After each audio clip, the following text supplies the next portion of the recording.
അഹമ്മദാബാദ് വിമാന അപകടത്തിന് കാരണമായത് പറന്നുയർന്ന ഉടനെ 2 എഞ്ചിനുകളിലെയും ഇന്ധന സ്വിച്ചുകൾ റൺ മോഡിൽ നിന്ന് കട്ട് ഓഫിലേക്ക് മാറിയതെന്ന് വ്യക്തമായതോടെ അപകടത്തിലേക്ക് നയിച്ചത് പൈലറ്റുമാരിൽ ഒരാളുടെ അപകടകരമായ അനാസ്ഥയാണെന്ന സാധ്യതകളാണ് സജീവം. ബോയിംഗ് വിമാനത്തിന്റെ സ്വിച്ചുകളുടെ തകരാറും ചർച്ചകളിൽ നിറയുന്നുണ്ട്. അതേസമയം പൈലറ്റുമാരുടെ വീഴ്ചകളിലേക്കാണ് ഇപ്പോൾ കൂടുതൽ ചർച്ചകൾ നടക്കുന്നത്.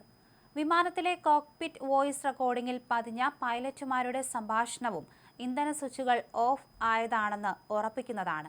എന്നാൽ പൈലറ്റുമാരുടെ പിഴവ് മൂലം സംഭവിച്ചതാണോ സാങ്കേതിക തകരാറാണോ എന്ന് വ്യക്തമാകാൻ അന്തിമ അന്വേഷണ റിപ്പോർട്ട് വരെ കാത്തിരിക്കേണ്ടി വരും.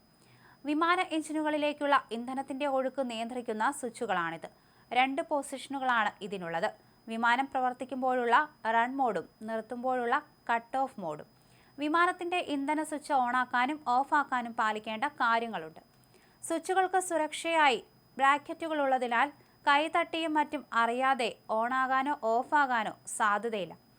ബോയിംഗ് 757 ഡ്രീം ലൈനറിൽ ത്രസ്റ്റ് ലിവറുകൾക്ക്, അതായത് കാറിന്റെ ആക്സിലേറ്റർ പോലെ വേഗത കൂട്ടാനും കുറയ്ക്കാനുമുള്ള ലിവർ, താഴെയാണ് ഇന്ധന സ്വിച്ചുകൾ. അപകടത്തിൽപ്പെട്ട AI-171 വിമാനത്തിന്റെ ഈ സ്വിച്ചുകൾ രണ്ടും 1 സെക്കൻഡിന്റെ വ്യത്യാസത്തിലാണ് ഓഫ് ചെയ്തത്. പിന്നാലെ അത് ഓണാക്കിയിട്ടുണ്ട്. വിമാന എഞ്ചിൻ ഓൺ ആകുന്നത് 2 ഘട്ട നടപടികളിലൂടെയാണ്. സ്റ്റാർട്ട് ബട്ടൺ ഓൺ ചെയ്ത് ഇന്ധന സ്വിച്ച് റൺ മോഡിലേക്ക് മാറ്റുന്നു.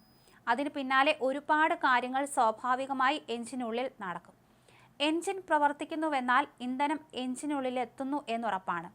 ബോധപൂർവം മാത്രമേ സ്വിച്ച് ഓണാക്കാനും ഓഫാക്കാനും സാധിക്കൂ. ഇതോടെ പൈലറ്റുമാരുടെ മെഡിക്കൽ ചരിത്രം പരിശോധിക്കണമെന്ന ആവശ്യം ശക്തമായിട്ടുണ്ട്.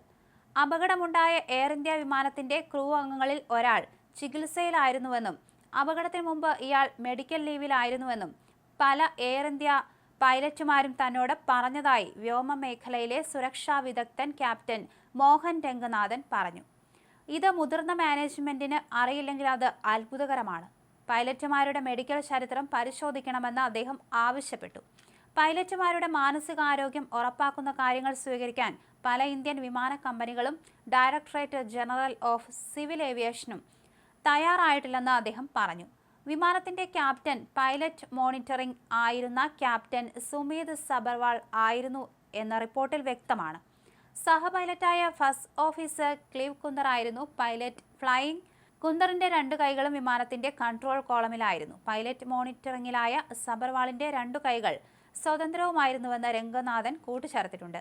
ഇന്ധന സെലക്ടറുകൾ സ്ലൈഡിംഗ് തരത്തിലുള്ളത് അല്ലാത്തതിനാൽ ഓട്ടോമാറ്റിക്കായോ അല്ലെങ്കിൽ വൈദ്യുതി തകരാറ് മൂലമോ എഞ്ചിനിലേക്കുള്ള ഇന്ധനത്തിന്റെ ഒഴുക്ക് നിലയ്ക്കില്ല. ഒരു പ്രത്യേക സ്ലോട്ടിൽ തുടരുന്ന തരത്തിലാണ് ഇന്ധന സ്വിച്ചുകളുടെ രൂപകൽപ്പന. സ്വിച്ച് വലിച്ചുയർത്തി വേണം അവ മുകളിലേക്കോ താഴേക്കോ നീക്കാൻ. അതിനാൽ തന്നെ അബദ്ധവശാൽ അവയെ ഓഫ് പൊസിഷനിലേക്ക് മാറ്റാനുള്ള സാധ്യതയില്ല. മാനുവലായി മനഃപൂർവ്വം ഓഫാക്കിയതാണിത്. മോഹൻ രംഗനാഥൻ വ്യക്തമാക്കി. പൈലറ്റുമാർ ബോധപൂർവമുണ്ടാക്കുന്ന അപകടങ്ങൾ അപൂർവമായി നടന്നിട്ടുണ്ട്. 2015 ജർമ്മൻ വിങ്സ് വിമാനം സഹ പൈലറ്റ് ബോധപൂർവം ഫ്രഞ്ച് ആൽപ്സിലേക്ക് ഇടിച്ചിറക്കി വിമാനത്തിലുണ്ടായിരുന്ന 150 പേരും കൊല്ലപ്പെട്ടിരുന്നു.